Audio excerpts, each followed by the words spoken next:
There is a moment in this story that history has never quite been able to let go of. Two men, standing between two armies on an open plain in North Africa, speaking to each other through interpreters. Though both understood Greek perfectly well, each had arrived as the representative of an empire. Each had spent years learning how the other fought. Each had helped define the course of a war that had already lasted nearly 2 decades and consumed hundreds of thousands of lives.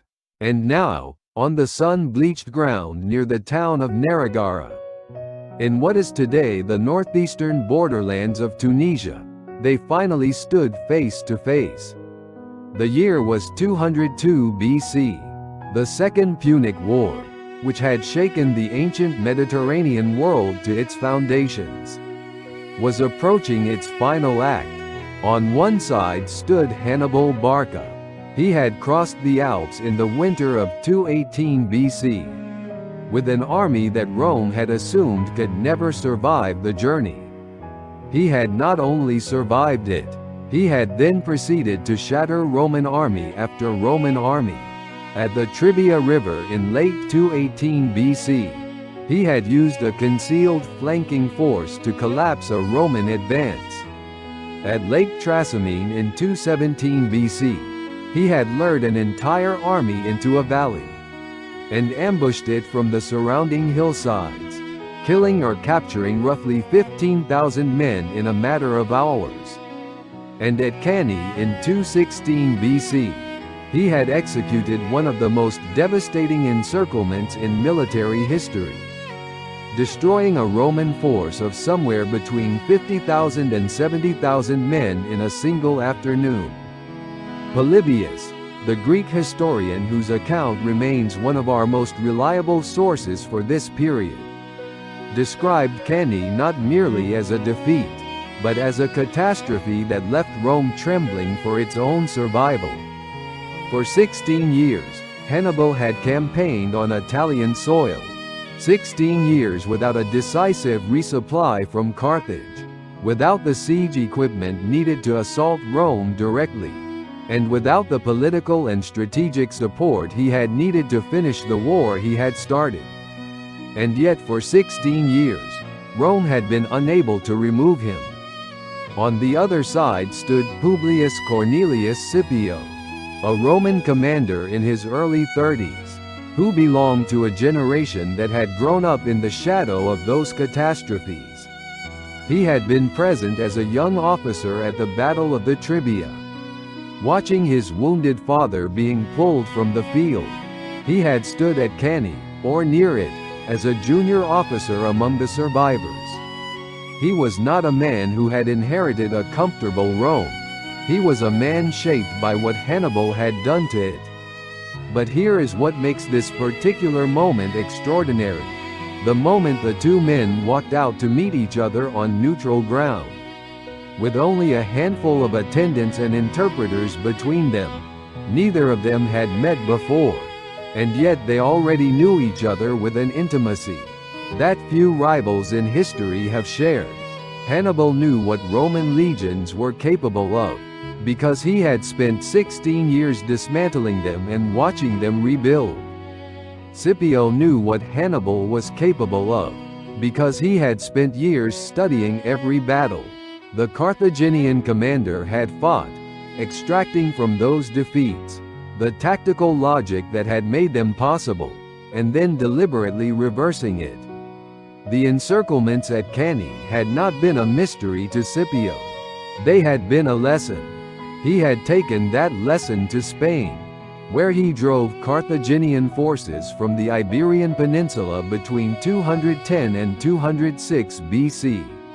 He had taken it to Africa, where he invaded in 204 BC, threatening Carthage directly and forcing the Carthaginian Senate to do what 16 years of Italian warfare had never managed. They recalled Hannibal. According to the accounts of both Polybius and Livy, the two generals moved their camps to the area near Nerigara and arranged a personal meeting before the battle. Polybius records it in Book 15 of his Histories.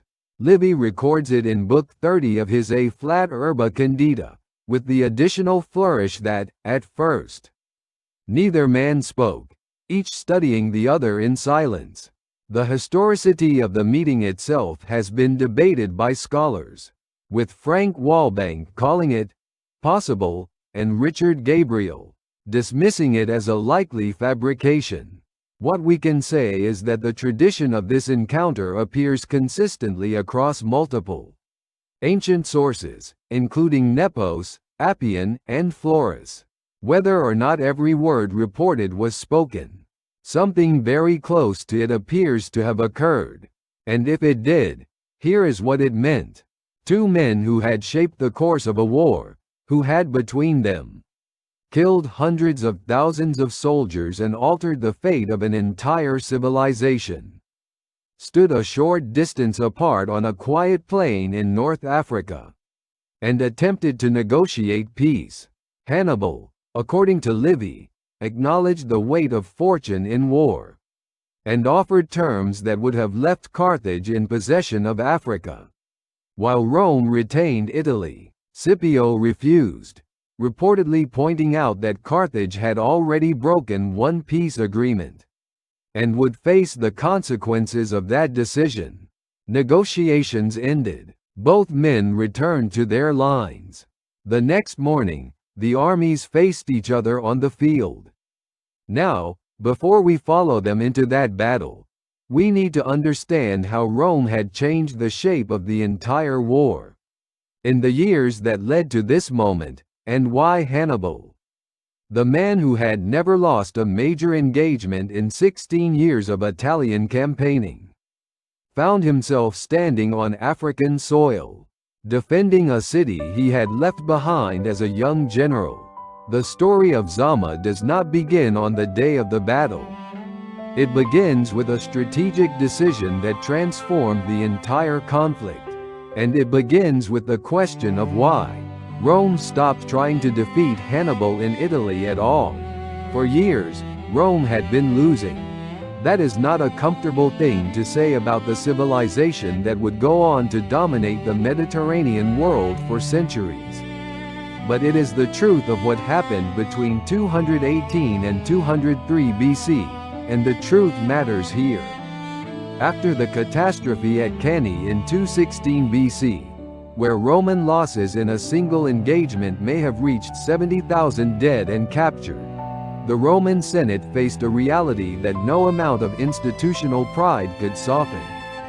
Meeting Hannibal in open battle, on his terms, using the methods Rome had relied on for generations, led consistently to disaster. The Roman response over the following years took two forms. The first was the strategy associated with the dictator Quintus Fabius Maximus Verrucosus, who earned the nickname Cunctator, meaning the delayer. Fabius argued that Rome should stop engaging Hannibal directly and instead shadow his army, cutting off foraging parties, harassing supply lines, and allowing time and attrition to do the work that open battle could not. It was a profoundly unglamorous strategy, one that many Romans found humiliating. It kept armies alive, but it did not end the war, because Hannibal was neither starving nor retreating. He was waiting. The second response, the one that ultimately mattered, came from a younger man with a different understanding of how this war needed to end. Publius Cornelius Scipio had been watching Hannibal fight for years, not with the frustration of a defeated general but with the focused attention of a student who knew his examination was coming. He had served in the disaster at the Trebia in 218 BC as a young military tribune. He had survived the aftermath of Cannae, and crucially, between 210 and 206 BC, he had commanded Roman forces in the Iberian Peninsula, where Hannibal's brother Hasdrubal Barca had been managing Carthaginian interests and preparing to march a relief army across the Alps to reinforce his brother in Italy. Scipio systematically dismantled that operation, defeating Carthaginian forces at Becula in 208 BC, and again at Ilipa in 206 BC, driving them out of Spain entirely and cutting off whatever remained of Hannibal's strategic hopes for resupply. But Spain was not enough. Hannibal was still in Italy. What Scipio proposed next was the move that changed everything. He argued before the Roman Senate that the war in Italy could not be won in Italy. As long as Hannibal remained, Rome would be defending its own territory, bleeding men and resources season after season, while Carthage continued to exist as a functioning state capable of supporting further operations. The only way to force a decision was to bring the war to Africa itself, to threaten Carthage directly, to compel the Carthaginian Senate to choose between defending their home city and supporting their most dangerous general on foreign soil.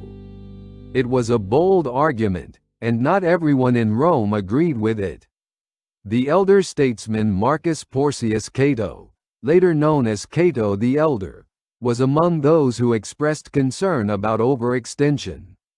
The Roman Senate was cautious about committing to a campaign so far from familiar territory. But Scipio's logic was difficult to refute, and his record in Spain gave him the credibility to make the case.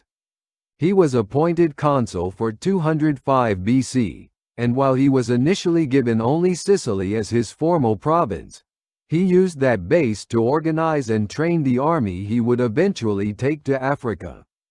Scipio landed his forces near the Carthaginian port city of Utica in 204 BC.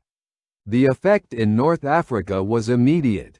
Scipio allied himself with the Numidian prince Masinissa, whose cavalry would later prove decisive at Zama. He launched raids through the Bagradas River Valley, the breadbasket of Carthage, burning villages, destroying the grain stores that Carthage depended on for its food supply, and making it unmistakably clear to every citizen of the city that the war had come home. The Carthaginian forces in North Africa attempted to resist him, and at the Battle of the Great Plains in 203 BC, Scipio destroyed a combined Carthaginian and Numidian army with a flanking maneuver that he had perfected in Spain. By 203 BC, Carthage had reached the edge of crisis. Facing the loss of its agricultural territories, its Numidian alliances, and its ability to sustain a siege if Scipio reached the city walls, the Carthaginian Senate made the decision it had resisted for years. They sent word to Hannibal in Italy, ordering him to return to Africa and defend Carthage. We cannot know with certainty what Hannibal felt when that order arrived. The ancient sources do not preserve his private thoughts. What we do know is that he had spent 16 years building alliances in Italy, fighting and surviving against an enemy that had repeatedly tried to destroy him and failed. He had kept his army intact in a foreign land with almost no support from home. He had done everything a commander could do except the one thing that would have ended the war, taking Rome itself, which required siege equipment and reinforcements that Carthage had never provided.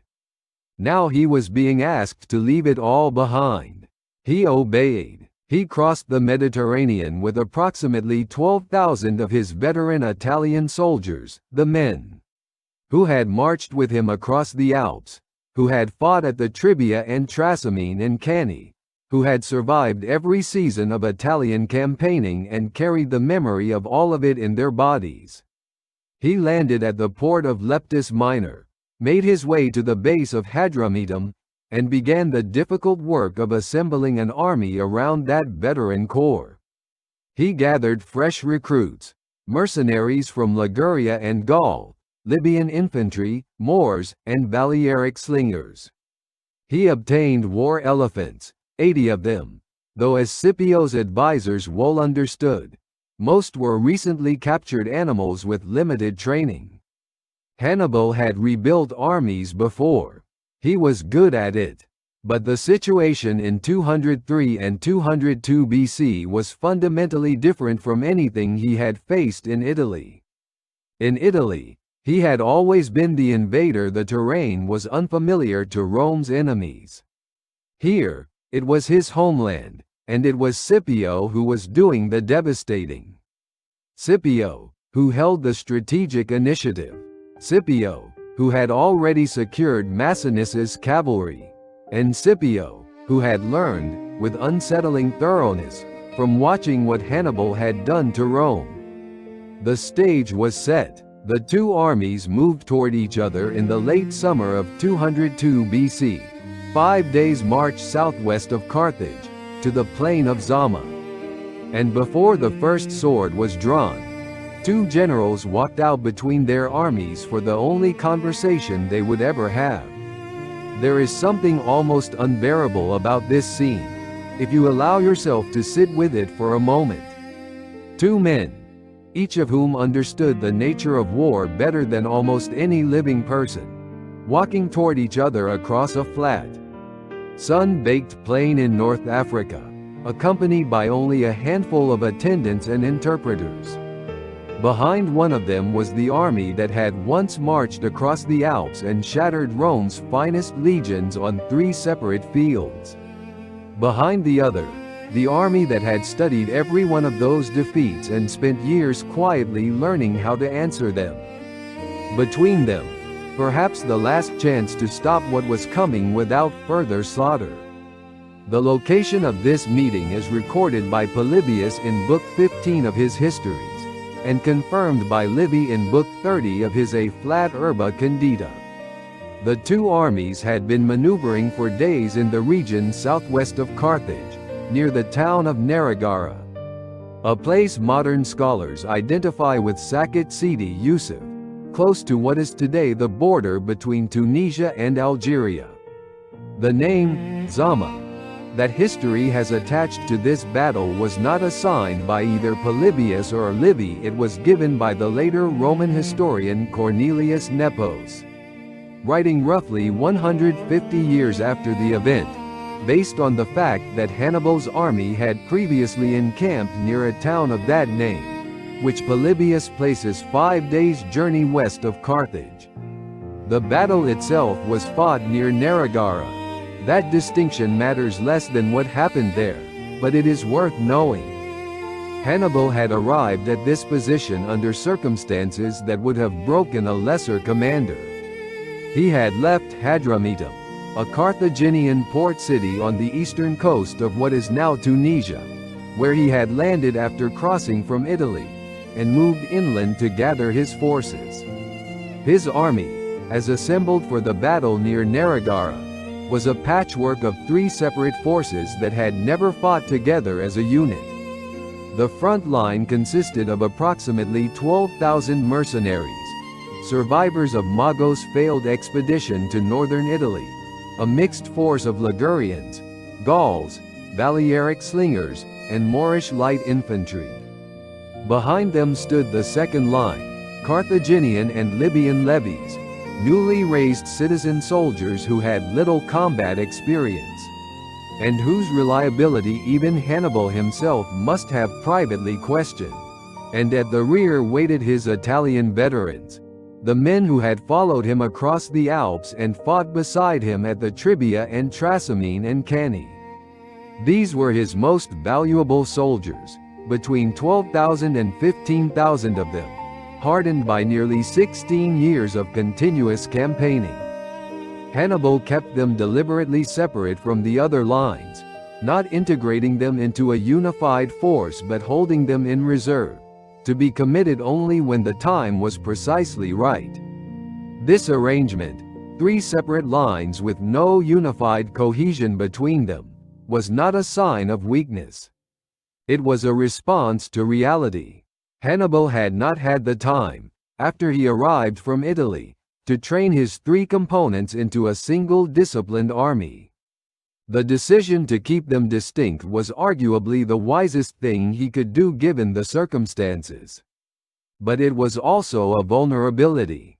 Scipio, meanwhile, had arrived on the field from a position of relative strength.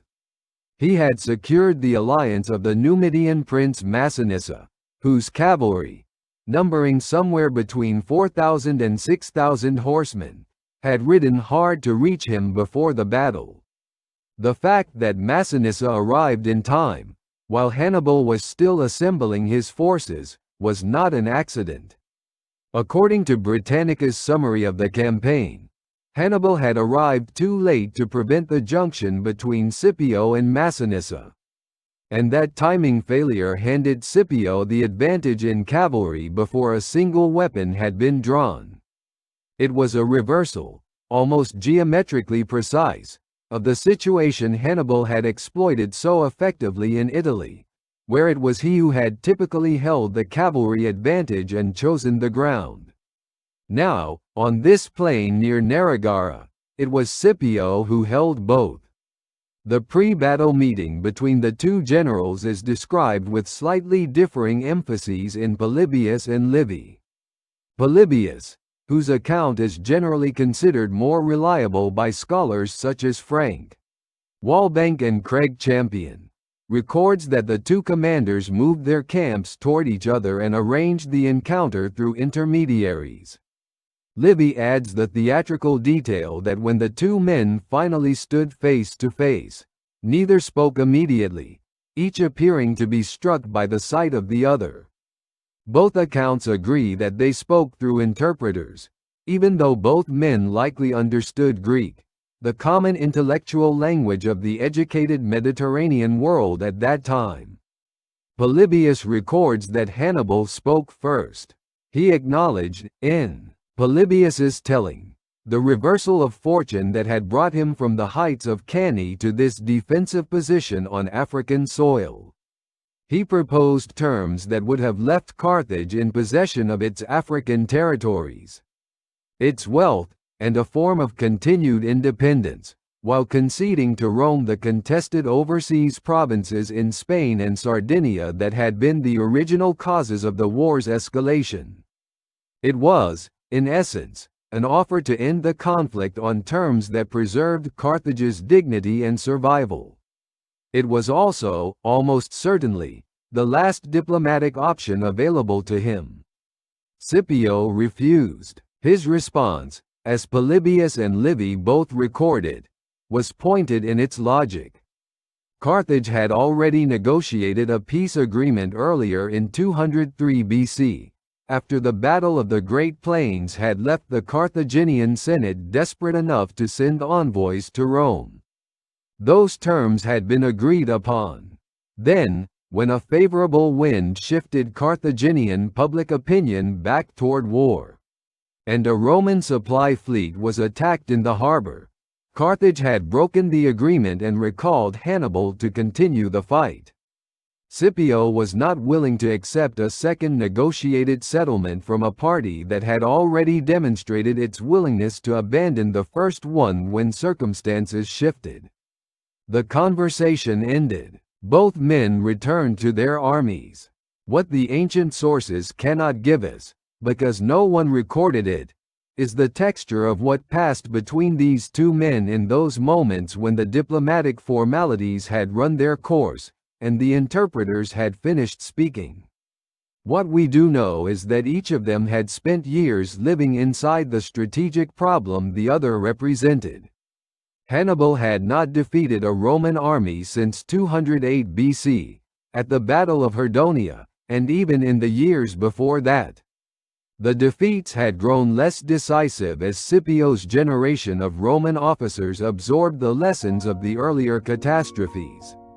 Scipio had spent the years since Cannae not in despair but in analysis, reconstructing in his mind the tactical geometry of encirclements, flanking movements, and the psychology of troops under pressure until he understood not just what Hannibal had done but why it had worked.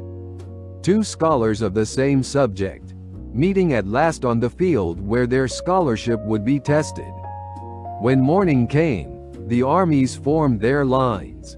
Picture the plain near Nerigara in the early morning of October 19, 202 BC. The air is still cool at that hour, before the North African sun begins to assert itself. The two armies have been visible to each other since they took the field, aligned in their formations across an open expanse of flat ground. Both sides have had time to observe what stands opposite them. Both sides know what is coming, and what stands at the very front of the Carthaginian line, spaced out at intervals of roughly 30 meters across the entire width of the formation, are 80 war elephants. To understand what this meant to the soldiers watching them from the Roman side, it is worth pausing for a moment on the reality of a war elephant in the ancient world. These were not the fully armored, tower-bearing giants of popular imagination. The elephants Hannibal had assembled in North Africa in 203 and 202 BC were forest elephants, smaller than their Asian counterparts. And most of them had been captured and pressed into service relatively recently, without the years of training that a reliably effective war elephant required. Polybius notes this. Britannica confirms it. Multiple ancient sources acknowledge that the elephant corps at Zama was, by the standards of what a properly trained war elephant could be, a compromised asset. But this knowledge was not evenly distributed. The Roman and Allied infantry standing in their formations that morning, many of them soldiers with limited experience of elephant charges, did not know the quality of the animals facing them. What they knew was that 80 enormous creatures stood between them and the enemy, and that in previous engagements, war elephants had caused genuine catastrophe when they struck a formation that was not prepared for them. The psychological weight of those 80 shapes on the horizon was real, regardless of how well or poorly trained the animals actually were. Hannibal understood this. The elephant charge was intended to do two things simultaneously. First, to physically disrupt the Roman formation before the main infantry clash began, breaking gaps in the line that his mercenary first line could then exploit. Second, to shake the confidence of soldiers who, however well drilled, were about to watch a wall of living weight accelerate toward them. Fear, in Hannibal's long experience, was a weapon as effective as any blade. Scipio had thought about this for a long time. His solution, recorded in precise detail by both Polybius and Livy, and confirmed by the analysis of military historians from Mir Bahmanyar to Neil Faulkner, was architectural in its elegance. Instead of deploying his three lines, the Hastati in front, the Principes behind them, and the Triarii at the rear, in the traditional Roman checkerboard formation, where the maniples of each line were staggered to cover the gaps in the line ahead, Scipio aligned his maniples directly behind one another. Each maniple of Hastati had its maniple of Principes placed immediately behind it, and the Triarii behind that, all in a straight column. This meant that instead of a formation with staggered, relatively narrow gaps, the Roman line contained long, open corridors running straight through from front to rear. These corridors were not left empty. Into each gap, Scipio placed detachments of velites, the light-armed skirmishers who formed the most mobile component of the Roman legion. Each velite carried a bundle of javelins and a small shield. Their orders were specific. When the elephants charged, they were to engage the animals with javelins, and then either fall back through the corridors toward the rear of the army, or step aside behind the maniple standards into the lateral spaces between units, allowing the elephants to pass through the open lanes while being pelted from both sides.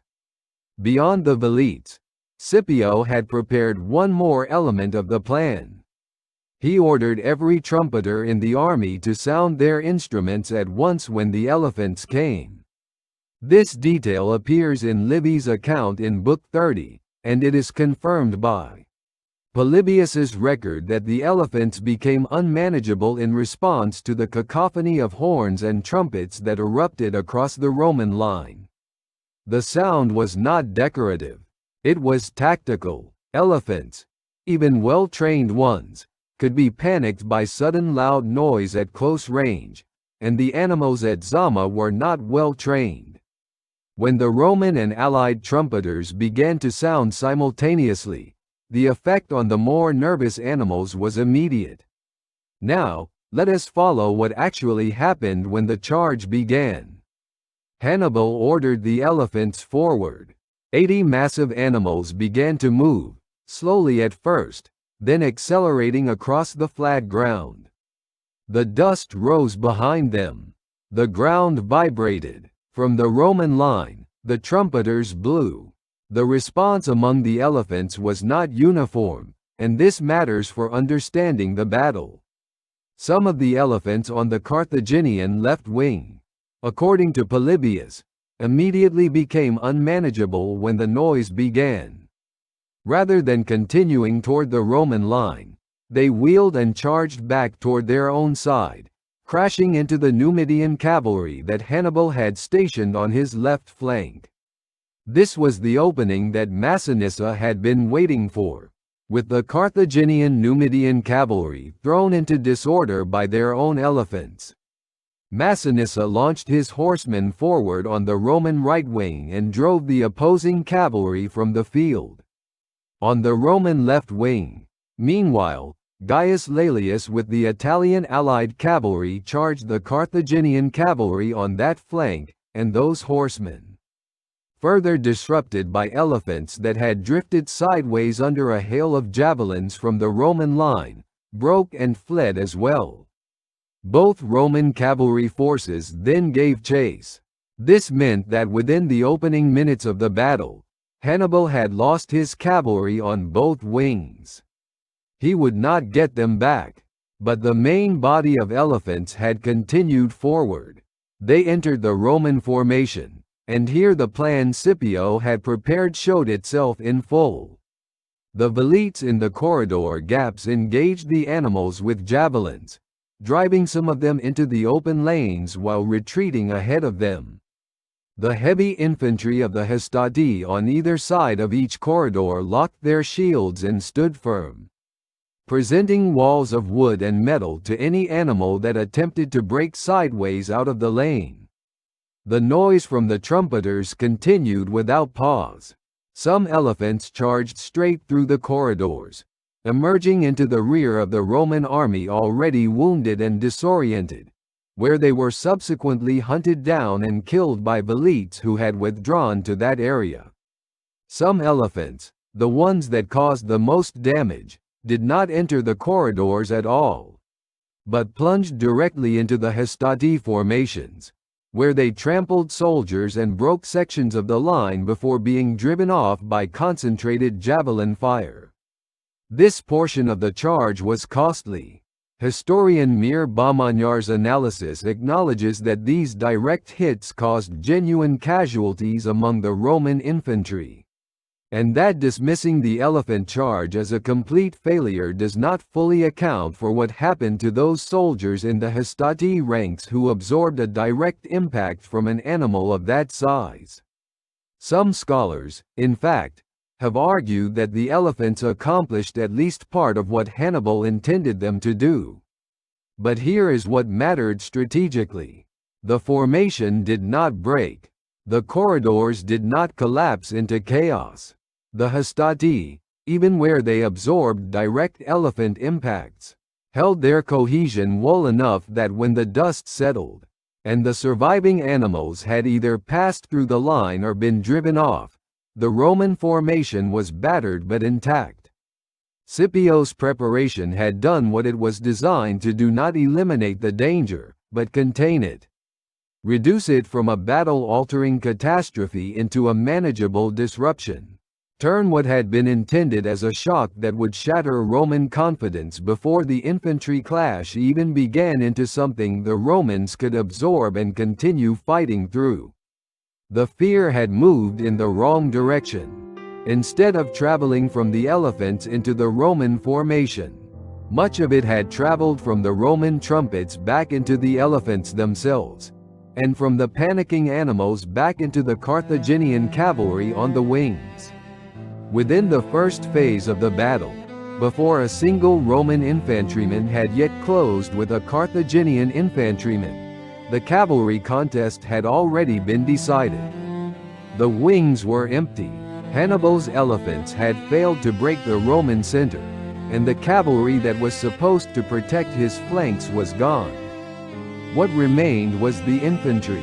And here, on this blood-marked plain in the autumn of 202 BC, the battle entered its most consequential and most brutal phase. There is a moment in every great battle where the outcome has not yet been decided, but the architecture of how it will be decided is already visible to anyone paying close enough attention. At Zama, that moment arrived when the elephant charge lost its coherence. The cavalry departed the wings in pursuit, and the two great infantry forces began their slow advance toward each other across the open plain. What faced each other in those minutes was not simply a collision of men and weapons. It was a collision of two entirely different problems. Scipio's problem was exhaustion. His army had to fight its way through 3 successive Carthaginian lines, each one a separate engagement in itself, and do it before his cavalry returned from their pursuit of the Carthaginian horsemen. If those cavalry did not return in time, and if Hannibal's veteran third line entered the fight while the Roman infantry was already spent and disordered from the first 2 engagements, the battle could still be lost. The timing was everything, and Scipio could not fully control it. Hannibal's problem was cohesion. His 3 lines were not a unified army. They were 3 separate formations that had never trained together, drawn from different origins, speaking different languages, fighting for different reasons, and separated by a deliberate gap of roughly 200 meters between the second and third lines. His mercenary first line consisted of Ligurians, Gauls, Balearic slingers, and Moorish infantry, experienced fighters but men whose loyalty was to their contracts rather than to Carthage. His second line was composed of Carthaginian citizens and Libyan levies, motivated by the proximity of their homeland but inexperienced in the sustained close quarters fighting that a clash with Roman legionaries would demand.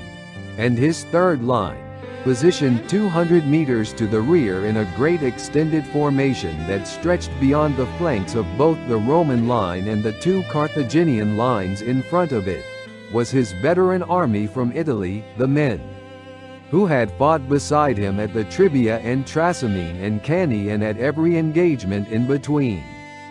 The gap between Hannibal's second and third lines was not an accident, and it was not simply a defensive precaution. Modern scholarship, particularly Michael J. Taylor's 2019 paper, Reconstructing the Battle of Zama, published in Academic Analysis through the University at Albany, argues from a close reading of Polybius that Hannibal's extended third line was designed as an active trap. The idea, Taylor argues, was that if Scipio's infantry pursued the retreating first and second lines deeply enough, the long flanks of the veteran third line could fold inward and envelop them, recreating in North Africa the same encirclement geometry that had destroyed so many Roman armies in Italy. Hannibal had spent his career turning Roman aggression against itself, using the momentum of an advancing enemy to pull them into a closing trap. At Zama, the same logic may have been operating one final time. It very nearly worked, but first, the infantry had to close, and what happened in those initial exchanges revealed, with terrible clarity, the fragility of an army assembled from mismatched pieces under the pressure of real combat. When the 2 front lines met, the clash was violent and sustained. Polybius records in Book 15 of his histories that the Roman hastati, the front-line infantry who carried heavy throwing javelins, called pila and fought with the short stabbing sword known as the gladius, engaged Hannibal's mercenary first line in a fierce and evenly contested struggle. The mercenaries were not weak soldiers. These were men who had fought across multiple theaters of the war, veterans of campaigns in Spain and northern Italy. And they fought with the particular ferocity of men who knew that retreat offered them nothing. For a time, according to Polybius, the fighting was genuinely uncertain. The Hastati took heavy casualties. Then the mercenary line began to break. It broke not because it was routed from the front but because the pressure accumulated and the coherence of the line collapsed inward. When individual soldiers and then groups began to fall back, seeking shelter behind the second line. What happened next became one of the most grimly revealing moments of the entire battle. The Carthaginian second line refused to let them through. Polybius records this detail with the precision of a man who understood exactly how catastrophic it was. The Carthaginian citizen soldiers and Libyan levies of the second line, watching the mercenaries retreating toward them in disorder, feared being broken apart by their own collapsing allies before the Romans even reached them. They closed their ranks. They leveled their weapons. They refused passage. According to Polybius, some of the mercenaries, enraged at this abandonment, actually turned and began fighting the second-line soldiers who were blocking their retreat. The survivors who did not join this bitter internal clash were forced to escape around the flanks of the second line entirely, staggering off to the sides of the field, bleeding and exhausted. Read that again carefully, because it matters profoundly for understanding what Hannibal was facing. His first line was broken. The men who broke it were not permitted to retreat through his own formation. Some of them were now fighting their own side, and the Roman Hastati, though bloodied, were advancing on the second line before the second line had even fully oriented itself after this internal chaos. The second engagement, the Roman Hastati against the Carthaginian citizen and Libyan second line, was shorter and more decisive. The second line, already psychologically shaken by watching their own mercenaries disintegrate and then being fought by those same mercenaries as they tried to escape, now faced the advancing Romans without the composure that disciplined infantry required.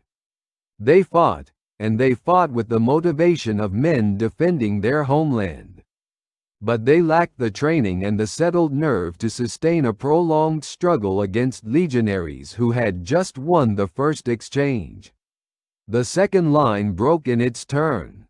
At this point in the battle, Scipio made a decision that Polybius presents as one of his finest moments of command. He stopped the advance, rather than allowing his Hastati to continue forward into the gap between the second and third lines. Pursuing the retreating Carthaginians in a surge of momentum that might have felt irresistible after two successful engagements, Scipio sounded the recall. The bugles sounded across the field.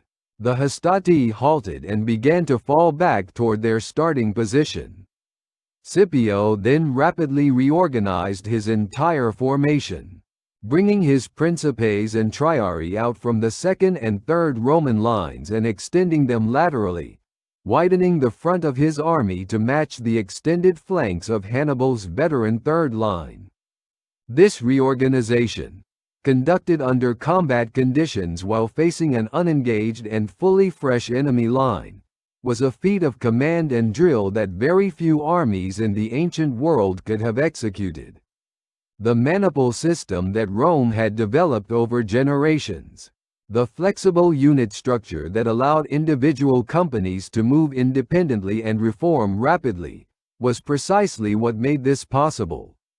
It had been drilled into these soldiers across years of training in Sicily and months of campaign in Africa. Now, in the decisive minutes of the most important battle of the war, that investment paid its return.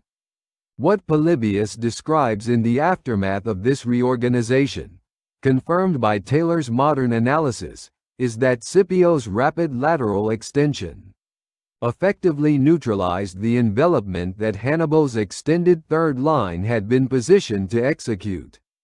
Instead of a Roman line that could be folded into a trap from both flanks, Scipio now presented a Roman line that matched or exceeded the Carthaginian veterans' frontage. The geometry of encirclement that Hannibal had used at Cannae, and that his extended third line at Zama may have been designed to reproduce, had been answered. Now Hannibal sent his veterans forward. These were, it bears repeating, the finest infantry in the ancient world at that moment. These were men who had crossed the Alps in the winter of 218 BC as young soldiers and who had spent the intervening years fighting in the most demanding military environment imaginable.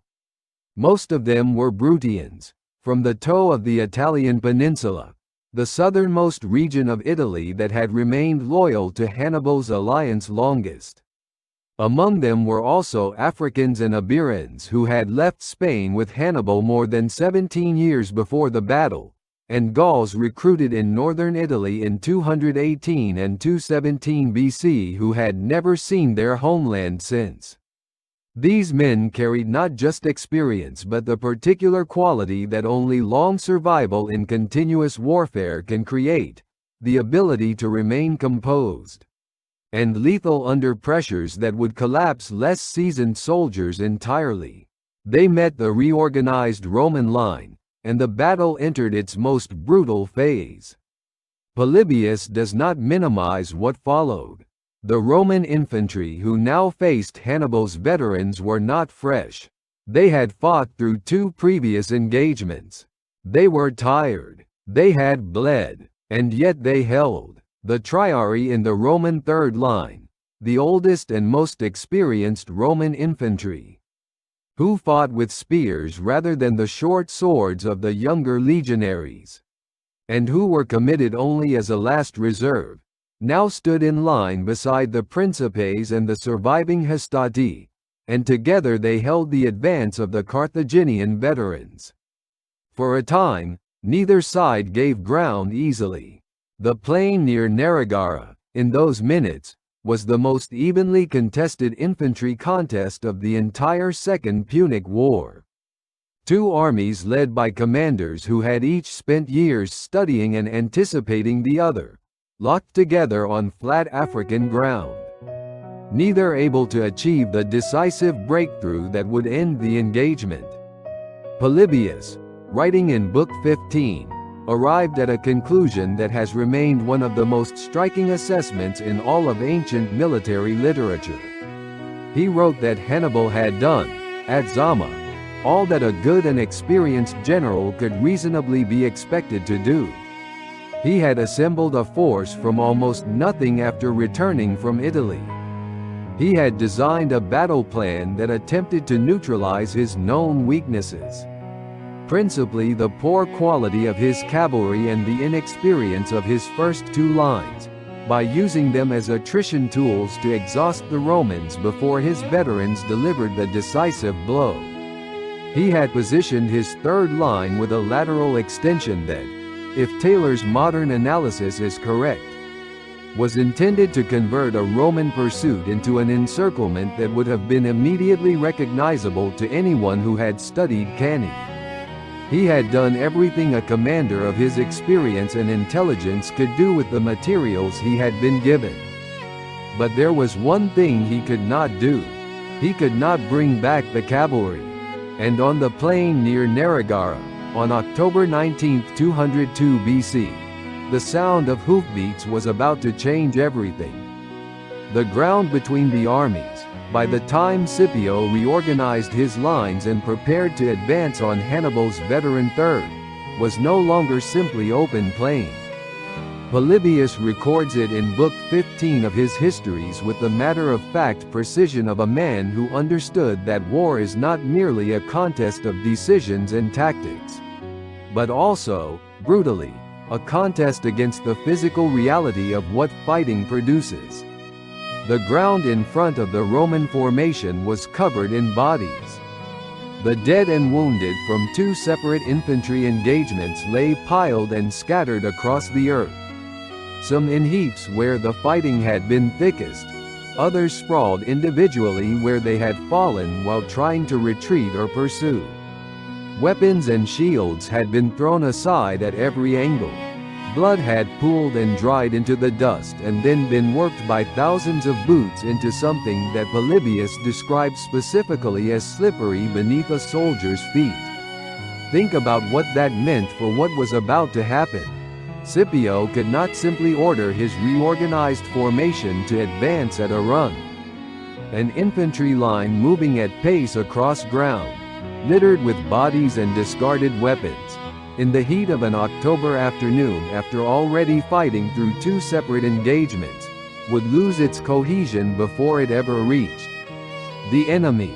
Men would trip, the line would fragment, and Hannibal's veterans, standing fresh and composed 200 meters away in their extended formation, would receive a disordered mob instead of a disciplined line. So Scipio did the precise opposite of what a less experienced commander might have chosen. According to Polybius, he first directed that the wounded be moved back from the field. He then recalled the Hastati who had pushed forward in pursuit of the broken Carthaginian second line, bringing them back into formation opposite the center of Hannibal's veteran line. He moved the Principes and Triarii outward from behind the Hastati, extending them laterally to both wings, and then he ordered the entire reformed line to advance. But to advance carefully, stepping over and around the dead rather than charging blindly across them. The bugle calls that coordinated this movement across a formation of thousands of soldiers, some of them exhausted, some of them bleeding, all of them now looking at what might be the finest infantry force in the ancient world standing opposite them, represent one of the most demanding moments of command drill in the entire war. They crossed the field. They found their footing. They closed on the veterans. What followed is recorded by Polybius in language that, even across 2,000 years, carries the weight of what he was describing. He writes that the 2 formations clashed with the greatest eagerness and ardor, that they were nearly equal in numbers and in spirit, that they were equally well armed, and that for a long time the contest was entirely doubtful, the men falling where they stood out of sheer determination to hold their ground. This is a passage worth sitting with, because it represents something extraordinary in Polybius's account of the Second Punic War. In every previous major engagement of the war, Polybius's account resolves fairly quickly once the decisive tactical element asserts itself. At the Trebia, once Mago's concealed force struck the Roman rear, the outcome was sealed.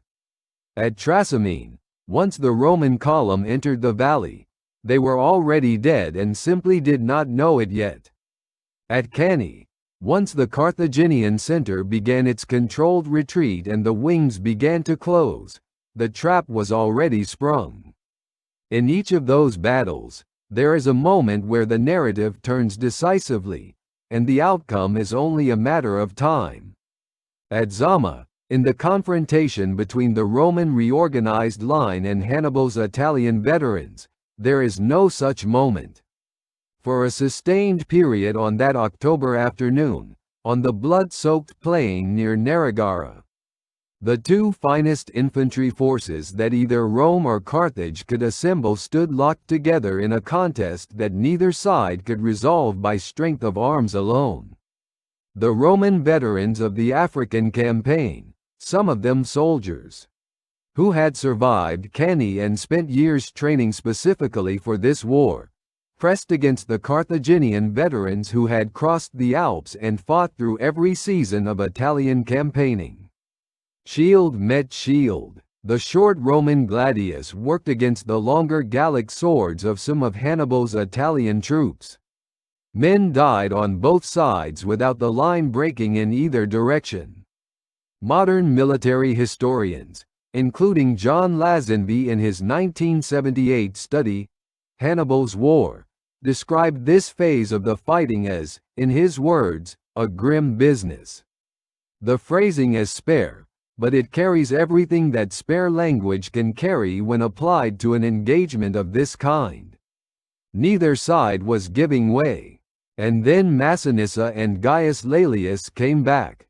This is the moment around which the entire battle pivots, and understanding its significance requires understanding not just what they did, but when they did it, and how closely the timing approached the boundary between a Roman victory and a catastrophe.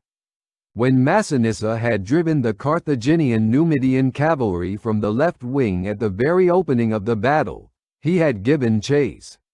When Laelius had driven the Carthaginian citizen cavalry from the right wing shortly afterward, he had also given chase. This was standard cavalry behavior in ancient warfare. A defeated cavalry force that was not pursued would simply rally and return. And an undefeated enemy horseman at the rear of an army was among the most dangerous threats a commander faced. So the pursuit was not reckless, it was operationally necessary. But it meant that for the entire duration of the infantry engagements, both wings of Scipio's cavalry were absent from the field entirely.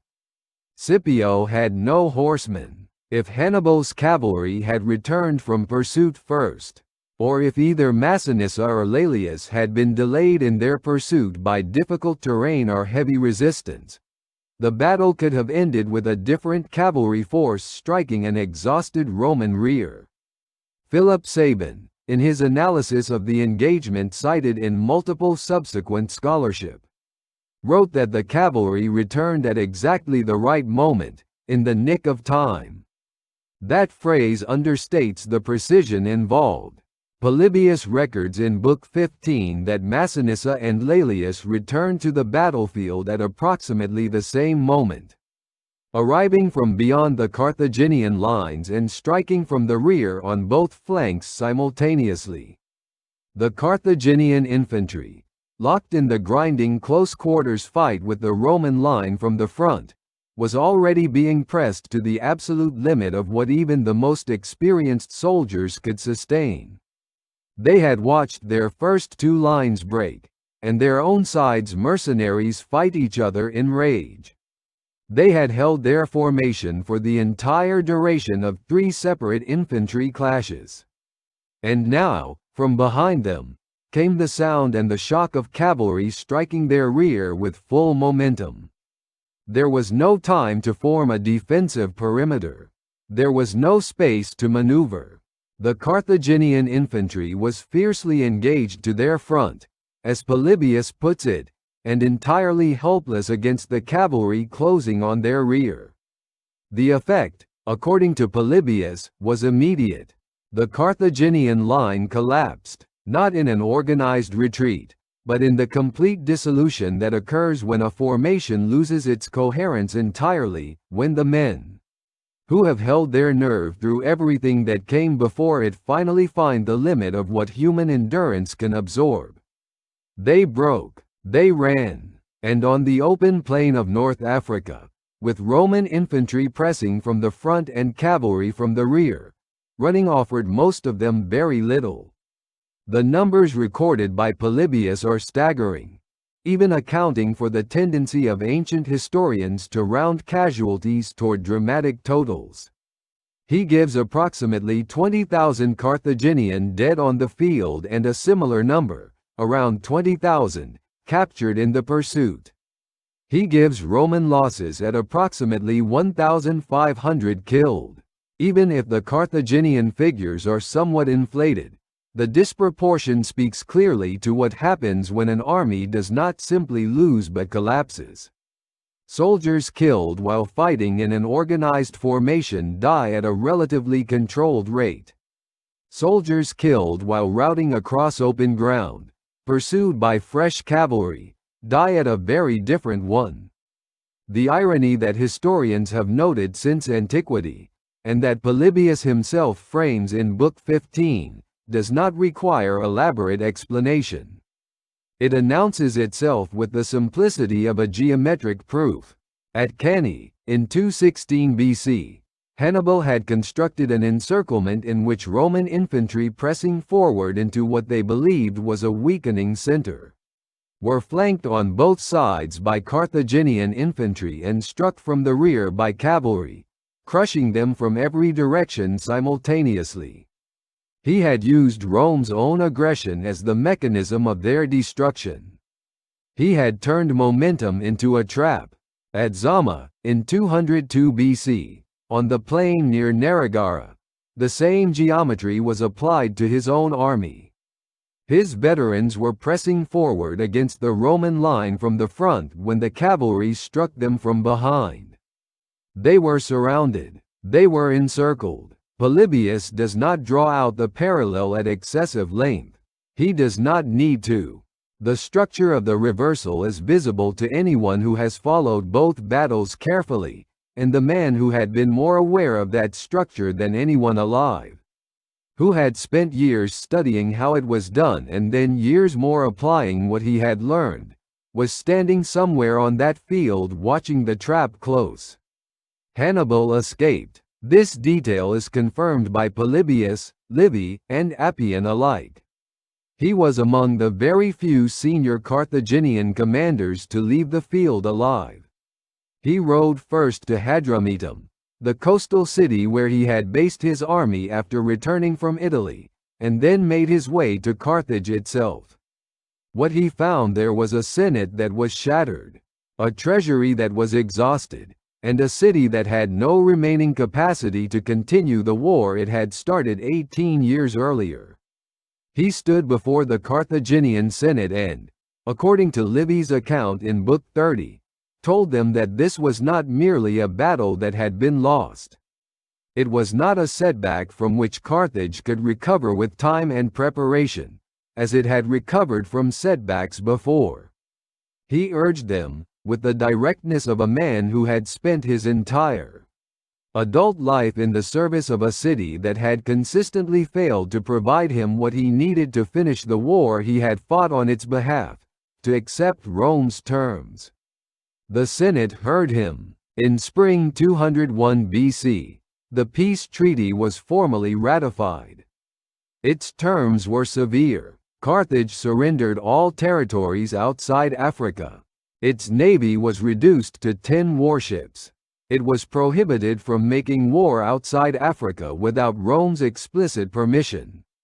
It agreed to pay an indemnity of 10,000 talents of silver over 50 years. It gave up its war elephants entirely. And Scipio returned to Rome, where he was awarded a triumph and received the agnomen that would define his place in history forever after. He was called Africanus, the man who had grown up in the shadow of Hannibal's victories, who had survived the Trebia and Cannae, who had spent years turning Roman defeat into tactical understanding, who had brought the war to Africa and made it end on Roman terms, was now Publius Cornelius Scipio Africanus, and the name was not merely an honor. It was a monument to the fact that the war had been decided not where Hannibal had fought it, but where Scipio had chosen to finish it. The war ended, but the men who had fought it did not find peace. That is perhaps the most quietly devastating fact that emerges from the years that follow Zama, a fact that the historians of antiquity themselves noted with a kind of subdued astonishment. The two commanders who had met on the plain near Nerigara in October 202 BC, who had spoken through interpreters and then returned to their lines and fought the battle that ended an 18-year war, both died in the same year, in 183 BC, and neither of them died in the city that should have honored them most. But that ending belongs to the final pages of this story, and to understand what it means, we need to follow both men through the years that came between.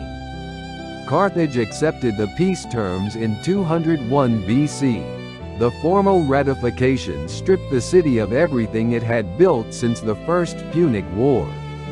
Its overseas territories, the provinces in Spain that had been the original foundation of the Barca family's power and the source of the resources that had funded Hannibal's campaigns, were gone entirely. Its navy, which had once been among the most formidable in the Mediterranean world, was reduced to 10 warships. 10. A fleet barely sufficient for coastal patrol, let alone the kind of power projection that a major maritime state requires. Carthage was prohibited from waging war outside Africa without Rome's explicit permission, meaning that every military decision it made for the foreseeable future required the approval of the civilization it had spent 18 years trying to defeat. And it agreed to pay an indemnity of 10,000 talents of silver over 50 years, a financial obligation so large that it would define Carthaginian domestic policy for generations. These were not the terms of a negotiated settlement between near equals. These were the terms of a civilization that intended to ensure it would never again have to fight this particular war. And Hannibal, the man who had prosecuted that war more brilliantly than anyone could reasonably have been asked to prosecute it, returned to Carthage and was accused by his domestic enemies of having betrayed the city by not taking Rome when he had the chance. This accusation, which Britannica and World History Encyclopedia both record and which the ancient sources confirm, is one of the more extraordinary examples of institutional ingratitude in the historical record. These were the same oligarchs, the same merchant class that Polybius and Livy both document as having consistently failed to send Hannibal the reinforcements, the money, and the siege equipment he had needed in Italy. The men who had watched him win at the Trebia and Trasimene and Cannae and had not followed through. The men who had spent the war enriching themselves while their most effective general fought alone in a foreign country. Now, with the war lost and the peace terms agreed, they pointed at Hannibal and said the defeat was his fault. Hannibal did not retreat from this. In 196 BC, 6 years after Zama, he ran for the office of suffete, the highest civil magistracy in Carthage, roughly equivalent to the Roman consulship, and he won. What he did with that office was not what the oligarchs expected. He turned it into a tool of reform with the same methodical precision he had once applied to military campaigns. He ordered an audit of the Carthaginian treasury, and the audit confirmed what he had apparently suspected for years: the same men who had failed to fund his campaigns had been systematically embezzling state funds that should have gone to the war effort. He introduced legislation to make the membership of the 104, the powerful judicial council that had long been the instrument of oligarchic control, subject to direct election rather than co-option, meaning the people of Carthage, not the entrenched aristocracy, would now choose its members. He also limited membership to 1 year, with no consecutive terms permitted. He restructured the tax system, redirected recovered funds toward the Roman indemnity, and managed this so effectively that Carthage began making payments ahead of schedule. This alarmed the Roman Senate in ways that the oligarchs' embezzlement never had. A Carthage that was economically recovering, governed by its most capable military mind, and paying down its war debt faster than the treaty required was not the permanently subordinate Carthage that Rome had envisioned at the peace table in 201 BC. The pressure Rome applied was not subtle. Roman senators, according to Livy's account in Book 33 and confirmed by Britannica's summary, sent delegations to Carthage alleging that Hannibal was conspiring with Antiochus III, the Seleucid monarch who was then positioning himself in opposition to Roman expansion in the eastern Mediterranean. Whether this accusation was entirely accurate remains debated by modern scholars. What is not debated is that Hannibal, knowing that his domestic enemies would use any Roman pressure as the pretext they needed to destroy him, chose to leave before they could act. In 195 BC, he fled Carthage. He left the city he had spent his entire life serving and defending, the city that had given him an army and then consistently failed to support it, the city whose financial corruption he had only recently begun to dismantle, and he went into voluntary exile. He traveled first to Tyre, the ancient Phoenician mother city that Carthage itself had been founded as a colony of, and then to Ephesus, where Antiochus III received him at court. He advised Antiochus on how to fight Rome, urging him to strike into Italy directly and exploit Roman vulnerabilities, rather than engaging Roman armies in set-piece battles in the Eastern theater. Antiochus did not follow the advice. His courtiers and his own confidence in his land forces led him toward a different strategy. At the Battle of Magnesia in 190 BC, a Roman army under Lucius Cornelius Scipio, brother of Scipio Africanus, destroyed the Seleucid force. Rome demanded, as one of its peace terms, that Hannibal be surrendered. He had been expecting this.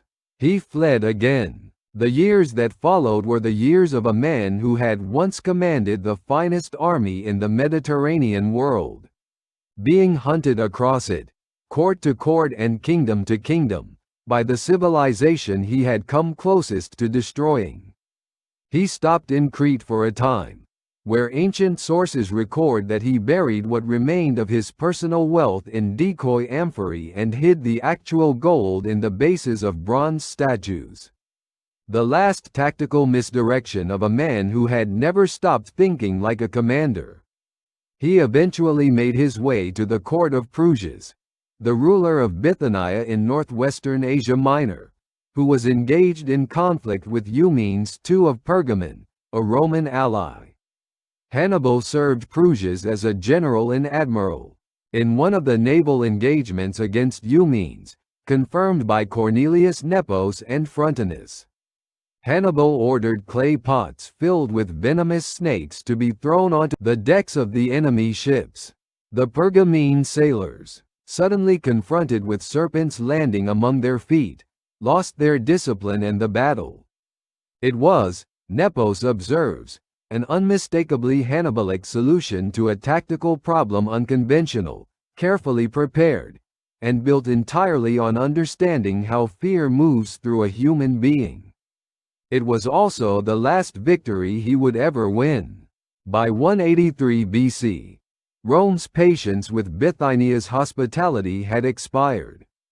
The Senate dispatched Titus Quinctius Flamininus, the celebrated Roman general who had defeated Philip V of Macedon at the Battle of Cynoscephalae in 197 BC and was among the most experienced Roman diplomats in the Eastern world, to Prusias's court. The message Flamininus delivered was not ambiguous. Bithynia could continue to shelter Hannibal, or it could maintain the goodwill of Rome. It could not do both. Prusias made his calculation. He agreed to surrender Hannibal to Roman custody. His soldiers moved toward Hannibal's residence at the coastal village of Libissa, a location modern scholars identify with present-day Gebze in Turkey, on the eastern shore of the Sea of Marmara. Hannibal had prepared for this possibility. His house had 7 separate exits, each one a concealed escape route built for exactly this kind of night. When the soldiers came, he sent his most trusted servant to test each one. The servant returned with the same report for every door: Bithynian guards, already in position, already waiting. Every exit was sealed. Cornelius Nepos, writing in his Lives, preserves words that Hannibal is reported to have spoken in that final hour. He said, in the version Nepos records, something to the effect that it was time to relieve the Romans of the long anxiety they had suffered on account of an old man. The precise wording in the Latin is both bitter and composed. the voice of a man who has lived long enough and clearly enough to find a certain dark amusement in the fact that the most powerful civilization in the world had spent 30 years afraid of him. He took the poison he had been carrying in a ring on his hand, according to Livy and Plutarch, or from a container he kept prepared against this exact eventuality, according to Nepos. The accounts differ in some details but agree on the essential facts. He died at Libyssa in 183 BC. He was approximately 64 years old. He was buried there. Pliny the Elder and Plutarch both record that his tomb was at Libyssa on the coast of the Sea of Marmara. No one now knows precisely where it is, and in that same year, on the other side of the Mediterranean, in a modest estate at Liternum on the coast of Campania in southern Italy, Publius Cornelius Scipio Africanus also died. He had not been living in Rome. In the years following his triumph, Scipio Africanus found that the city he had saved from its greatest crisis was not entirely comfortable with men who had saved it too conspicuously. Political enemies, principally Marcus Porcius Cato, whose hostility toward Scipio was personal as much as ideological, had pursued a series of prosecutions against him and his brother Lucius, alleging financial impropriety in the conduct of the war against Antiochus. The charges were contested, and the evidence was disputed by ancient sources, but the prosecutions had worn Scipio down. World History Encyclopedia records that he left Rome voluntarily, moved to his country estate at Liternum, and reportedly gave instructions that he be buried there, rather than in the city that had given him his triumph and his name. He died in 183 BC, the same year as Hannibal. He was approximately 53 years old. The coincidence of their deaths in the same year struck ancient commentators as something more than coincidence. Livy pauses on it. The World History Encyclopedia notes that a man of Plutarch's later era found in it a kind of formal symmetry, as if the Mediterranean world required both men to depart together because neither one made complete sense without the other as a reference point. The man who had reshaped how Rome understood war and defeat, and the man who had taken those reshaped understandings and used them to end the war, died in the same year, neither of them in the city they had most fundamentally served. What Zama left behind was not simply a Roman victory. What it left behind was the architecture of a new world, Rome's dominance in the Western Mediterranean, which would eventually extend into the Eastern Mediterranean, into Gaul, into Britain and Germany, and Judea and Egypt, began to consolidate in the decades after 201 BC. The subordination of Carthage was only the first step, but it was a necessary step, and it had required everything Scipio Africanus had understood about how to fight a war that his predecessors had consistently lost. And there is this final reflection, the one that the ancient sources and the modern scholars both keep returning to, because it does not resolve neatly into triumph or tragedy but sits somewhere in between. Hannibal Barca spent his life fighting for a city that did not fully support him, against an enemy that was not fully prepared for him, achieving victories on a scale that no one in his generation had achieved before, and in the end, failing to achieve the single outcome that would have made all of it conclusive. He never took Rome. He came close enough that Roman mothers used his name for generations afterward, Hannibal ante portas.